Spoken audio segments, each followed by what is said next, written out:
Melanjutkan episode sebelumnya, betapa beruntungnya aku benar-benar harus bertemu dengan bajingan ini. Bertemu dengannya dalam kenyataan, aku akan menyelesaikan ini sekarang. Dengan statusku, tidak ada yang berani menghentikanku. Nulan San sangat yakin, tingkat alam semesta membunuh tingkat bintang memang seperti membunuh semut. Dan Nulan San bersiap untuk membunuh semut Lao Feng. Dan pada saat ini, pasukan Gunung Tiga Kapak terbang dan bersiap untuk berkumpul. Nulan San yang jauh terus menuju ke pusat tentara.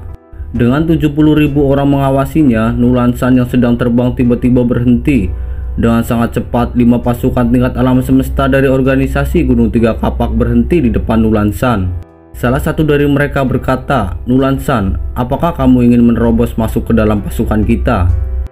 Lalu Nulan San pun menjawab dengan sedikit panik, Tidak sama sekali. Dengan tuan domain dan sektor di sini, aku bahkan tidak berani memiliki pemikiran seperti itu. Aku baru saja melihat musuh pribadiku, maka aku berpikir untuk menyelesaikannya sekarang." 5 tingkat alam semesta mengangguk. "Siapa musuhmu?" "Dia dipanggil Lao Feng. Dia hanyalah seorang prajurit kecil. Tuan, berikan aku satu prajurit kecil itu." Harta yang diperoleh oleh pasukan penjelajah belum diambil oleh penguasa sektor dan domain. Saat ini tidak ada satu tentara pun yang dapat diberikan kepadamu. 5 tingkat alam semesta jelas dengan peraturan mereka. "Nulan San, saat ini level alam semesta dan penguasa domain sedang memperhatikanmu. Kupikir kamu harus pergi sekarang." Mendengar itu, Nulan San langsung berbalik pergi tanpa mengatakan apapun. Di kejauhan, Lao Feng melihat Nulan San yang pergi setelah ditahan oleh 5 tingkat alam semesta. Dia berkata dalam hatinya, "Nulan San, kita harus menemukan kesempatan untuk memenangkannya sekali dan untuk selamanya." Di sebelahnya ekspresi Hong sangat emosi. "Kita pasti harus membunuhnya. Jika tidak, bumi kita tidak akan pernah menemukan kedamaian. Haruskah kita meminta Tuan Mingyu untuk bertindak?" Dewa Petir memandang Lao Feng dan pemimpin Hong. "Saat kita memberikan harta kita kepada Mingyu nanti, kita bisa meminta bantuannya. Ada kemungkinan besar untuk berhasil." Lao Feng mengangguk. "Lao Feng, harta apa yang kamu siapkan untuk diberikan Mingyu?" kata Dewa Petir. "Senjata energi genetik tingkat 5 yang baik," kata Lao Feng. "Mingyu adalah seorang penguasa domain. Bahkan jika dia kuat di antara para penguasa domain, mungkin tidak akan mampu membelinya bahkan dengan seluruh kekayaannya." Waktu berlalu, penjelajah Gunung Tiga Kapak yang selamat ditempatkan di tanah datar kuno. "Akhirnya aku menemukan kalian berempat. Ini benar-benar pertemuan yang menggembirakan." Tawar yang itu bergema. Mingyu yang tinggi dan kokoh melayang di udara. Tim Lao Feng yang berjumlah 4 orang dengan 200 orang lainnya terbang menuju Mingyu. "Baiklah, ayo pergi ke vilaku dan istirahat." Mingyu membawa kelompok Lao Feng bersama dengan 200 petualang lainnya dan dengan cepat pergi. "Jadi bagaimana penghasilanmu dari dunia dalam dunia?" Mingyu memandangi mereka. "Kami menukar satu harta karun." Lao Feng langsung mengeluarkan pedang yang panjang dengan ukiran aneh. Aura yang sangat besar dan kuat membuat wajah Lao Feng dan timnya menjadi pucat. "Tuan Mingyu, ini adalah pisau pemotong udara senjata energi genetik level 5, kata Lao Feng dengan sangat serius. "Sangat bagus." Mata Mingyu menatap tajam ke arah senjata tersebut. "Lao Feng, hadiahmu ini sangat besar. Apakah kamu tahu harga hadiahmu ini?" "Harga yang sangat mahal." Lao Feng tersenyum. "Ini harga yang bahkan tidak dapat kita bayangkan." "Benar, bahkan semua kekayaanku tidak mampu untuk membelinya. Apakah kamu ada permintaan dariku?" "Aku ingin membunuh seorang pria," kata Lao Feng dengan sangat tegas. "Apa kekuatan pria yang ingin kamu bunuh?" "Alam semesta level 9, Lao Feng pun menjawab. Mendengar itu, Mingyu tertawa. "Itu terlalu mudah. Membunuh 10 dari mereka masih jauh dibandingkan dengan hadiahmu ini. Bagaimana dengan ini? Aku akan memberikan 100.000 planet kehidupan mulai hari ini. Kamu memiliki setengah hak dan sisanya untukku. Kamu juga dapat mengatur semua urusan normal, pendapatan dari planet, tentara dan yang lainnya." Lalu Lao Feng pun menjawab, "Tuan Mingyu, aku hanyalah setingkat bintang, memiliki begitu banyak properti dan uang tidak berguna." Setelah beberapa lama berdiskusi, akhirnya Lao Feng hanya meminta 100 planet kehidupan dan sejumlah uang. Karena memiliki lebih banyak planet sebagai properti tidak terlalu berguna bagi Lao Feng. Suara Babata bergema di pikirannya. "Lao Feng, kamu telah menerima sebuah surat." Lao Feng dengan cepat menutup matanya dan memasuki jaringan alam semesta virtual. Surat itu adalah pemberitahuan dari Bank Galaksi Semesta. Lo Feng telah menerima transfer 20 miliar dolar alam semesta. Lo Feng sangat terkejut karena tuan domain Mingyu baru saja memberinya uang tunai yang setara dengan puluhan ribu planet kehidupan. Tiba-tiba ruang di sekitar sedikit bergetar. Lo Feng dan semuanya terkejut. Orang lain tiba-tiba muncul di dalam villa. Muncul seorang pria bertubuh tinggi dan kurus dengan 2 tanduk di dahinya. Tuan Jenderal, Mingyu berdiri dengan membungkuk hormat. Pada saat yang sama berkomunikasi dengan kelompok Lo Feng. Ini adalah salah satu penguasa sektor dari Gunung Tiga Kapak. Mendengar itu, Lo Feng dan timnya dengan cepat membungkuk. Mereka belum pernah secara langsung melihat tuan sektor yang hidup. Setelah itu, seorang tuan domain pun berkata, "Mingyu, keberuntunganmu tidak buruk. Pisau pemotong udara, aku membelinya. Pisau ini sangat cocok untukku." Lalu Mingyu pun menjawab, "Senjata energi genetik level 5. Aku tidak dapat sepenuhnya melepaskan kekuatannya." Setelah itu Mingyu menyerahkan cincin penyimpanan dan mengambil pisau pemotong udara yang baru saja dia dapatkan. Pisau tebal itu melayang langsung ke arah tuan sektor itu. Lalu tuan sektor itu mengayunkan pedang itu ke arah langit. Tiba-tiba langit biru jernih menjadi seperti sehelai kain dan segera sobek terbelah. Tuan sektor itu pun lalu berkata, "Mingyu, aku akan menyimpan ini. Aku sudah mentransfer uang ke akunmu. Aku berutang budi padamu." Dia pun langsung pergi meninggalkan kelompok Lo Feng dan Mingyu. Di dalam villa, penguasa domain Mingyu tertawa bahagia. "Lo Feng, aku menjual pisau pemotong udara yang kamu berikan padaku dengan harga tinggi. Aku benar-benar harus berterima kasih. Bicaralah, siapa pejuang alam semesta level 9 yang kamu ingin aku untuk membunuhnya?" "Nulan-san," kata Lo Feng dengan sangat tegas. Hong dan Dewa Petir juga memandang Mingyu dengan cemas. "Nulan-san." Mingyu sedikit terkejut. "Apakah ada masalah?" Lo Feng bertanya. Mingyu pun tertawa dan menggelengkan kepalanya. "Sedikit masalah, tapi bukan masalah besar. Dia memperoleh gelar prajurit kapak perang. Oleh karena itu, gedung ratusan harimau selalu memperlakukannya sebagai elit. Namun dia belum merobot setelah bertahun-tahun, terutama sekarang dia tidak terlalu jauh dari akhir hidupnya. Ditambah statusnya di gedung 100 harimau telah jatuh, itu seharusnya tidak apa-apa." Lo Feng, Hong dan Dewa Petir menghela nafas lega. Ketiganya saling bertukar pandang. "Coba aku lihat kemana dia pergi dari bintang Changlan." Mingyu menutup matanya. Setelah beberapa saat Mingyu berkata, "Dia tidak ada di bintang Changlan. Aku sudah memeriksa seluruh bintang Changlan. Dia memang tidak ada di sini. Maafkan aku. Jika aku bertemu dengannya lain kali, aku pasti akan membunuhnya dan memenuhi janjiku." Ini bukan salah Tuan Mingyu. Mungkin dia beruntung kali ini.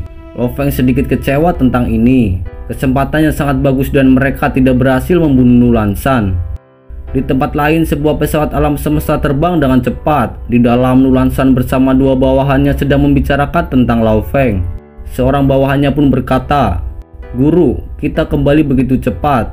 Ada begitu banyak orang kuat di bintang Changlan. Pertemuan yang langka, bukankah lebih baik tinggal di sana sebentar?" 2 prajurit alam semesta berdiri di samping, memeriksa catatan tentang bagaimana Mingyu dan Lo Feng terhubung.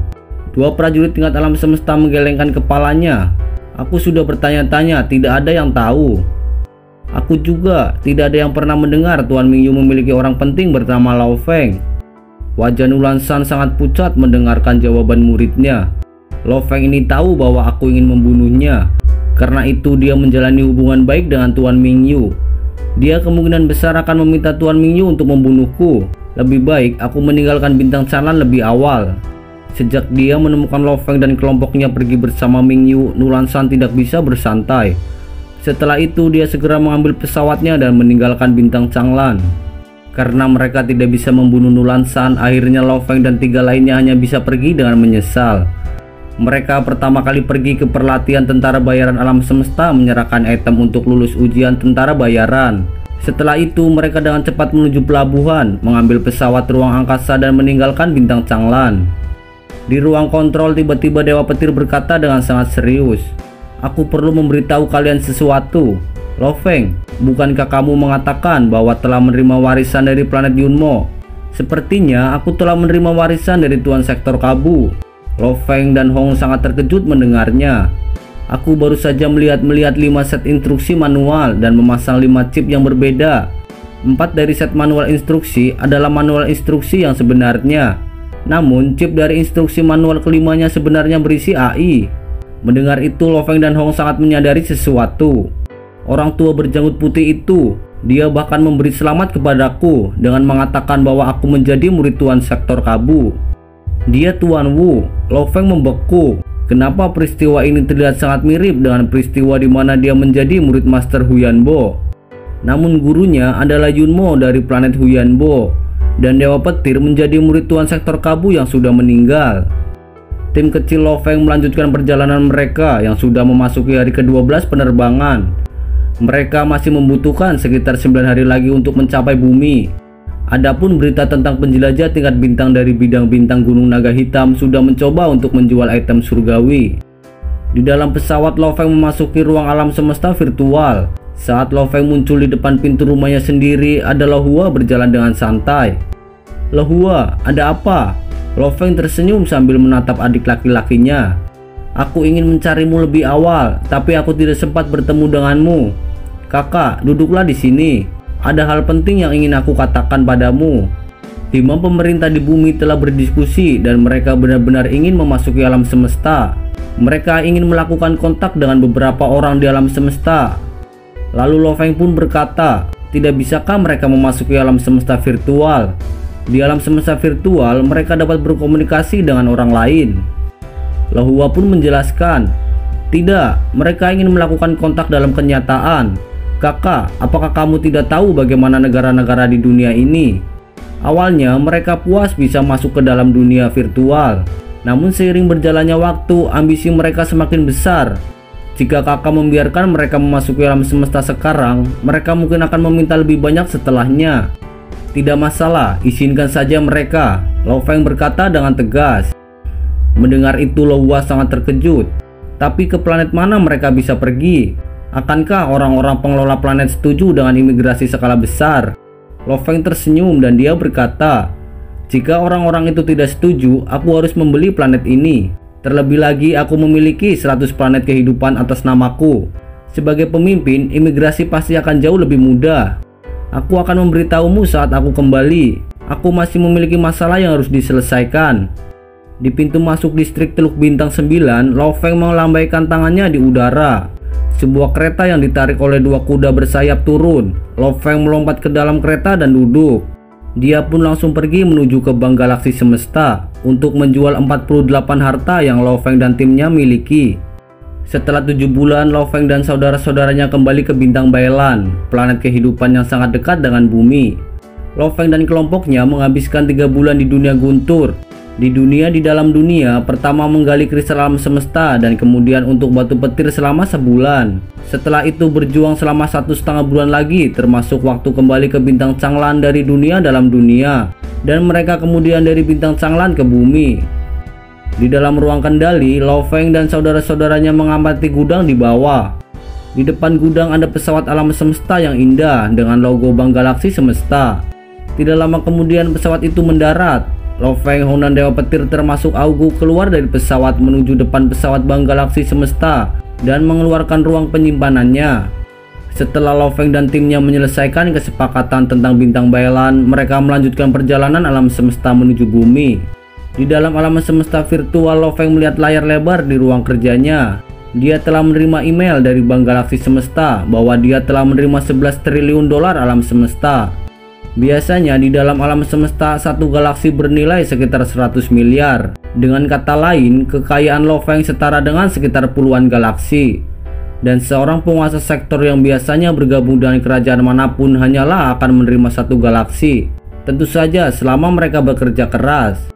Mendapatkan beberapa galaksi tidaklah sulit. 11 triliun dolar alam semesta setara dengan puluhan galaksi. Dalam sekejap mata, dia tiba-tiba menjadi orang kaya yang mampu memiliki puluhan galaksi. Di dalam pikirannya, Babata berkata, "Jangan senang, sedikit kekayaan ini tidak berarti banyak di alam semesta yang luas. Di alam semesta yang luas, kamu hanyalah seekor udang kecil. Bekerja dan berlatih keraslah. Ketika kamu mencapai tuan domain dan mewarisi akun bintang 5 guru, kamu akan kaya." "Baiklah, aku hanya seekor udang kecil." Lo Feng tersenyum melihat ke arah layar.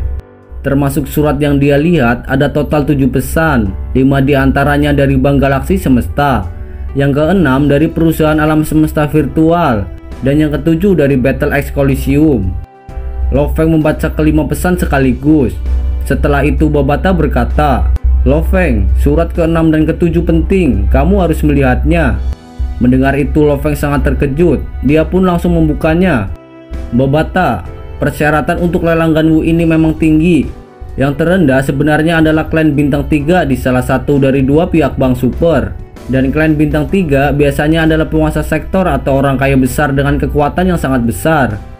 Babata pun mengingatkan, "Lo Feng, dalam pelelangan Ganwu akan ada banyak harta yang tak tertandingi, seperti buah kehidupan bersama dengan beberapa senjata level 5 yang hanya bisa ditempa abadi, dan senjata tingkat tinggi lainnya. Semua ini dapat dilihat di pelelangan. Bagi yang kuat, lelang ini sangat penting. Hanya melalui lelang ini kamu bisa mendapatkan item tertentu. Lelang tingkat tinggi, persyaratan terendah adalah menjadi klan bintang 5 atau beberapa kekuatan super di negara semesta Ganwu dan negara alam semesta lainnya. Namun item yang tidak akan pernah mati akan mempertaruhkan segalanya untuk didapatkan. Beberapa berusaha keras tetapi tidak mendapatkannya, seperti saja gurumu." Lo Feng sangat terkejut mendengar itu. Sangat berbahaya untuk mengikuti lelang itu, karena gurunya Master Planet Yunmo kehilangan nyawanya saat itu karena barang tertentu. Tetapi lelang Ganwu berikutnya akan berlangsung 2 tahun 1 bulan dari sekarang. Lo Feng diam-diam mengantisipasi tingkat pelelangan ini. Dia pasti harus berpartisipasi. Kemudian Lo Feng membuka pesan terakhir dari Battle X Coliseum, dan dia membukanya dengan sangat ingin tahu. Pesan ini adalah pemberitahuan, ketika dia menjadi klan bintang 3, otomatis dia mendapatkan gelar anggota perunggu. Dia bisa pergi menonton pertempuran di Battle X Coliseum, yaitu pertempuran kematian dalam 7 hari ke depan. Dalam kurun waktu 7 hari ada begitu banyak pertempuran kematian dan bahkan pertarungan kematian tingkat tuan sektor. Babata pun langsung menjelaskan, "Lo Feng, dari 6.200 pertempuran maut ini yang dimiliki alam semesta Ganwu hanya 3 ini. Pertarungan hidup dan mati yang paling diantisipasi adalah saat kedua petarung berada di level 6. Lo Feng dengan sangat penasaran membuka pesan untuk melihat detailnya. Keduanya berasal dari negara semesta terpencil. Salah satunya bernama Genji dan berasal dari klan Luxiu. Yang lainnya adalah Hans, seorang budak dari pemilik budak. Genji menjadi pemimpin planet Luxiu dan pahlawan klan Luxiu. Namun kemudian pemimpin itu membuat marah musuh yang sangat besar dan diserang. Banyak planet yang dimilikinya termasuk Luxiu dirampok dengan banyak orang klan Luxiu menjadi budak. Sedangkan Hans hidup di planet yang sangat normal, menjalani kehidupan yang normal. Banyak pemuda di planet ini, termasuk Genji dengan 691 menang, sedangkan Hans 821 kemenangan. Keduanya adalah petarung alam semesta level 6, dan di antara mereka pasti ada yang harus mati. Pertarungan ini kita pasti harus menontonnya." Lo Feng dengan hati-hati melihat informasi di layar bersama dengan Hong dan Dewa Petir. Setelah beberapa saat mereka semua memasuki semesta alam virtual untuk melihat pertempuran besar. Lalu Dewa Petir pun berkata, "Kakak ketiga, untuk menonton pertandingan seperti ini, harga tiketnya sangat mahal. Aku mendengar dari diskusi mereka bahwa semua taruhannya setidaknya ratusan ribu dolar alam semesta." Di sebelahnya Hong tersenyum. Untuk bisa datang ke sini, bahkan mereka yang berada di tingkat pertama, banyak yang harus menjadi pemimpin planet. Lo Feng hanya tersenyum dan mengangguk. "Selamat datang hadirin sekalian dari alam semesta. Pertempuran maut ini akan segera dimulai. Tolong semuanya cepat dan bertaruh, tidak banyak waktu yang tersisa." Suara dari panitia mulai terdengar dan pertempuran antara Genji dan Hans akan segera dimulai. Di sana Dewa Petir pun mengajak Hong dan Lo Feng untuk bertaruh. "Pertama kali di sini kita harus bertaruh. Kakak ketiga, siapa yang akan kau pertaruhkan?" "Aku bertaruh pada Hans," Hong berkata dengan sangat serius. "Melihatnya aku ingat kembali ketika aku masih muda dan dilatih sebagai seorang pembunuh. Aku bertaruh padanya 100 juta dolar alam semesta. Aku memilih Genji 100 juta dolar alam semesta. Aku merasa peluangnya lebih besar." Dewa Petir tertawa. "Lo Feng, bagaimana denganmu?" "Aku memilih Genji," Lo Feng berkata, "juga 100 juta dolar alam semesta." Pertempuran itu pun akan segera berlangsung. Setelah itu Genji memasuki arena pertempuran mengenakan jubah biru dengan membawa pisau perang dan perisai bundar. Di seberang Hans mengenakan baju besi hitam dengan 2 pedang di pinggangnya dan seekor naga putih panjang terbang di sekitar tubuhnya. Di antara 2 dari mereka hanya satu yang akan hidup dan meninggalkan planet ini. Pertarungan pun dimulai. Seorang prajurit botak penguasa domain adalah pengawas dari pertempuran maut ini. Jika ada dari mereka yang berani melarikan diri sebelum pertempuran selesai, dia akan segera membunuhnya. Ini adalah pertempuran tingkat alam semesta dengan pengawas tuan domain. Genji berjalan maju dengan matanya yang bersinar dan seperti 2 laser, menatap tajam pada pria berpakaian hitam di kejauhan. Sedangkan pria berpakaian hitam Hans matanya dipenuhi dengan niat membunuh yang sangat kuat, seperti iblis dari neraka. Suara gemuruh terdengar sangat kencang, pertempuran pun dimulai.